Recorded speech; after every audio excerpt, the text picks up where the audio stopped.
नमस्कार, मैं हूं आपके साथ शिखा ठाकुर। हमारे खास प्रोग्राम क्या कहते हैं नरेंद्र मोदी में आज आपको सुनवाएंगे पीएम मोदी का वो ऐतिहासिक भाषण जो उन्होंने 24 सितंबर 2013 को गुजरात के गांधीनगर में दिया। अपने भाषण में मोदी ने कहा कि क्यों ना हम विश्व भर में अच्छे टीचर एक्सपोर्ट करें, क्योंकि एक टीचर जब जाता है तो वहाँ की पीढ़ी हमारी संस्कृति के साथ जुड़ जाती है, युगों का नाता बनता है और इसी बड़ी सोच के साथ एक लॉन्ग टर्म विजन के साथ हमें आगे बढ़ना चाहिए। हम लोकतंत्र में जीते हैं, गणतंत्र में है।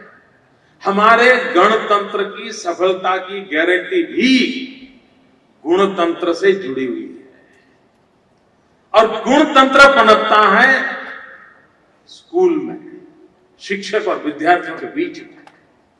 जब गुणतंत्र मजबूत होता है तब जाकर के गणतंत्र मजबूत होता है और लोकतंत्र देश के अंदर गणतंत्र के भरोसे जीवन व्यवस्थाएं जहां बनी हुई है वहां गुणतंत्र के प्रति सर्वाधिक ध्यान देना आवश्यक होता है। ये आईआईटी के माध्यम से उस गुणतंत्र को हम बल देते हैं। कभी कभी हमारी एक मजाक बड़ी होती थी, हमारे मीडिया के लोगों को भी मजा आती थी, हमारे विरोधी दल को तो बहुत मजा आती थी। वो कहते हैं मोदी उत्सव करता रहता है, उत्सव।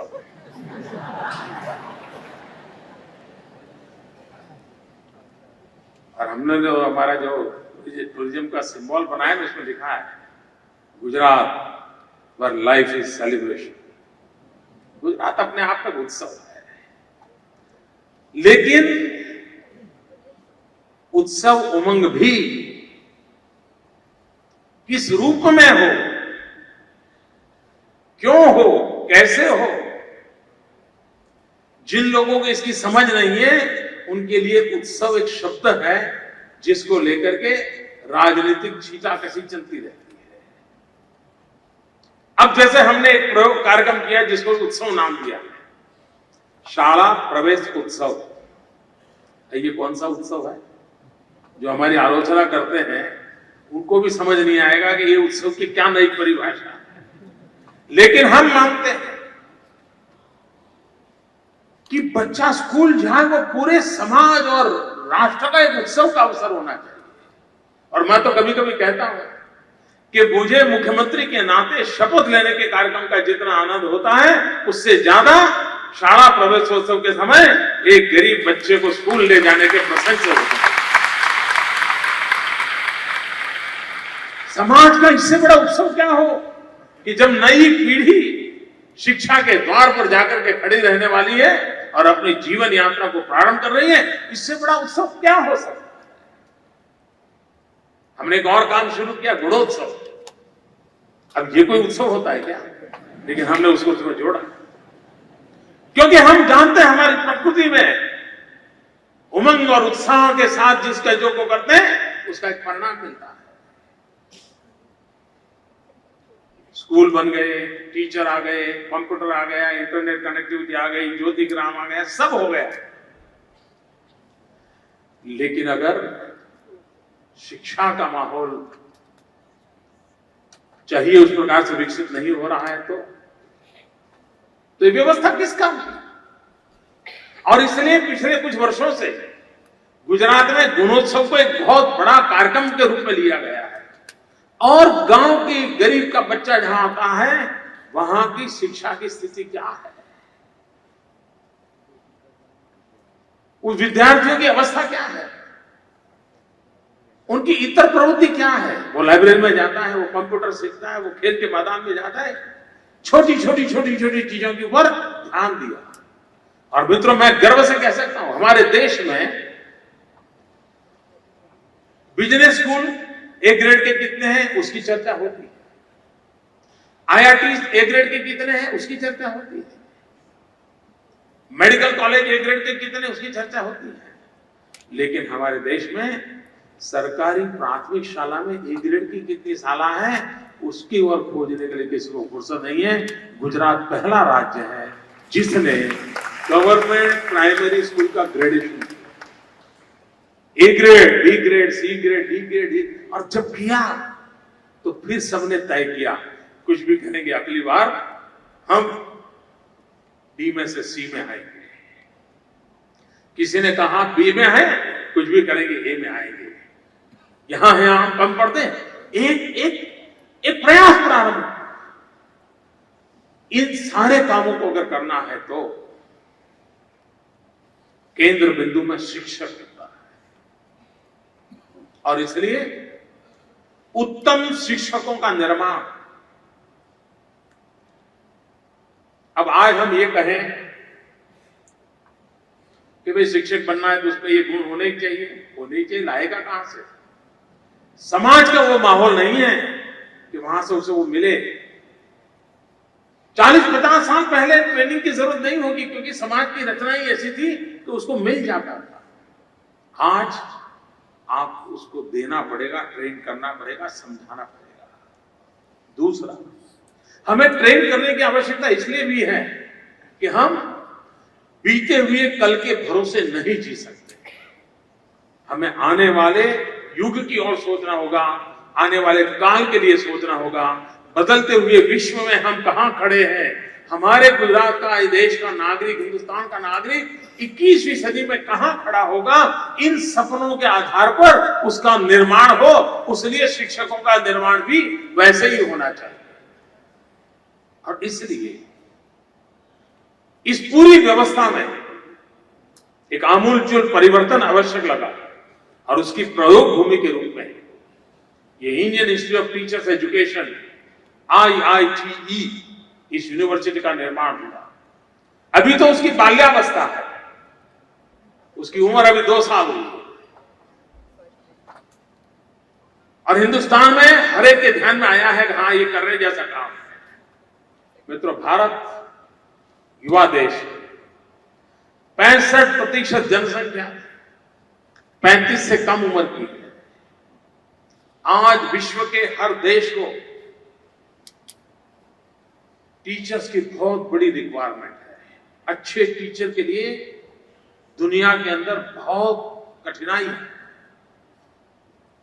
क्या हम विश्व भर में हम अच्छे टीचर एक्सपोर्ट कर सकते हैं?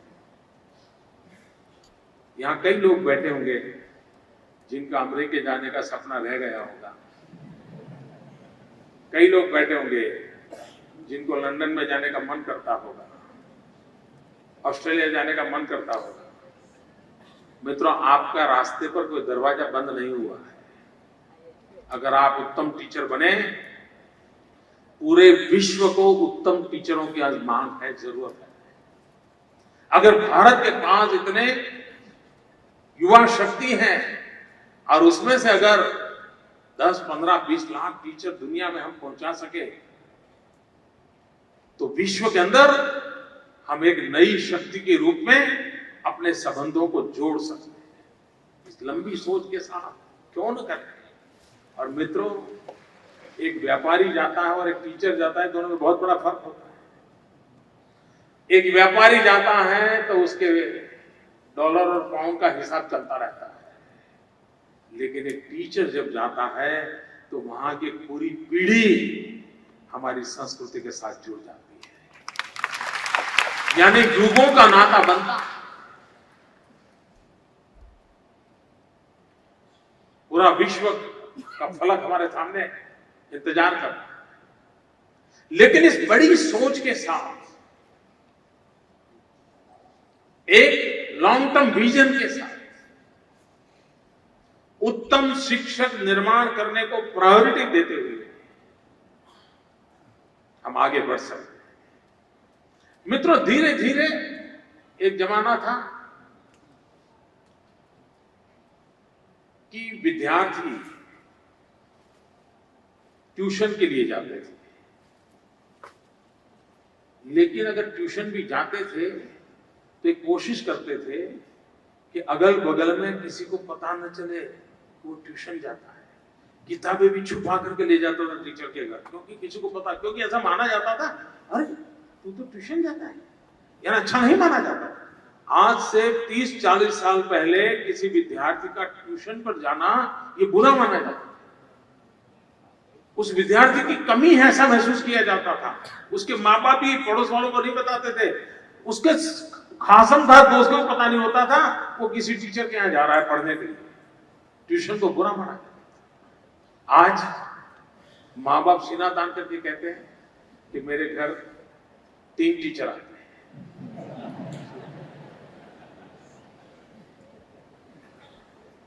जैसे टैक्सी हायर करते हैं। ये स्थिति ठीक नहीं है। हमने समाज में टीचर की डिग्निटी के लिए भरपूर काम करने की आवश्यकता है। वो सिर्फ आपने नहीं, सरकार ने, समाज ने, सबने करने की आवश्यकता है। टीचर की डिग्निटी को एक खरोच तक नहीं आनी चाहिए, वरना पूरी व्यवस्था को बहुत बड़ा नुकसान हो सकता है। फिर से एक बार टीचर की डिग्निटी कैसे पैदा?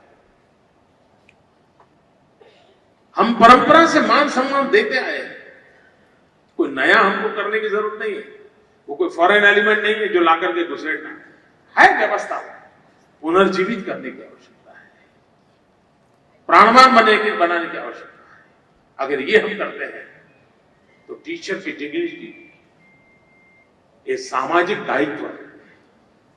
मेरे बच्चे को पढ़ाने के लिए फलाना टीचर आता है, ढिकना टीचर आता है, ये गौरवगान करने से टीचर की डिग्निटी को बहुत बड़ी हानि होती है।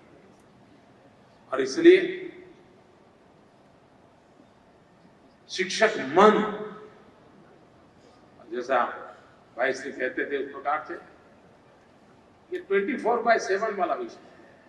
और मैं अभी दाहोद जिले में गया था, तो दाहोद जिले में रिटायर्ड सरकार में जो से रिटायर्ड हुए वो टीचर्स को इकट्ठा किया था, और वो भी ज्यादातर अवार्ड विनर टीचर्स को इकट्ठा किया था।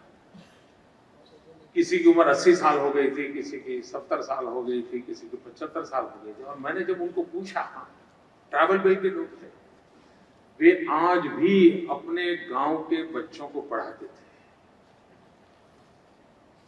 ये बड़ी आनंद देने वाली घटना थी। एक बार मैं शाला प्रवेशोत्सव के निमित्त दांता तहसील में घूम रहा था, तो एक स्कूल में मैं गया। वहां के दांता के पास एक गांव में, पूरा गांव 80-90% पॉपुलेशन मुस्लिम समाज की है। तो वहां मैं गया तो एक बूढ़े से व्यक्ति, दाढ़ी वाड़ी थी, नमाजी मुस्लिम सज्जन थे, वो गेट पे मुझे रिसीव किया, अंदर ले गए, फिर पानी मुझे पिलाया। तो मुझे लगा हो सकता है ये यहाँ के स्कूल के प्यून हो गए। उम्र भी काफी थी। इतने में सब टीचर सब इकट्ठे हो गए और ये सबको पानी पिला रहे थे। बाद में मेरा मन कर गया, मैंने कहा पूछा इतनी उम्र के व्यक्ति, इनसे ये काम आप लोग कैसे ले रहे हैं? फिर मैंने उनसे परिचय किया तो मैं हैरान था।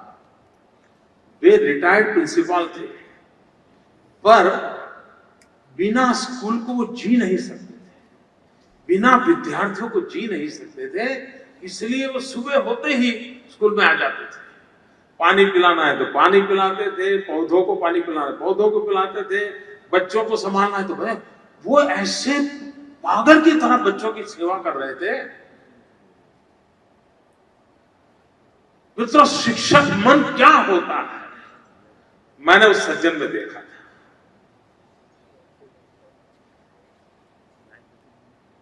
मैंने भी अपने टीचर से कहा, भाई इतना त्याग और तपस्या, इतना समर्पण है इस सज्जन का।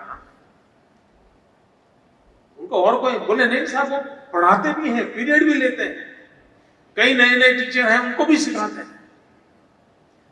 इतना समर्पण टीचर का होता है। और ऐसे उदाहरण एक तो नहीं, सैकड़ों मिलते हैं, सैकड़ों मिलते हैं।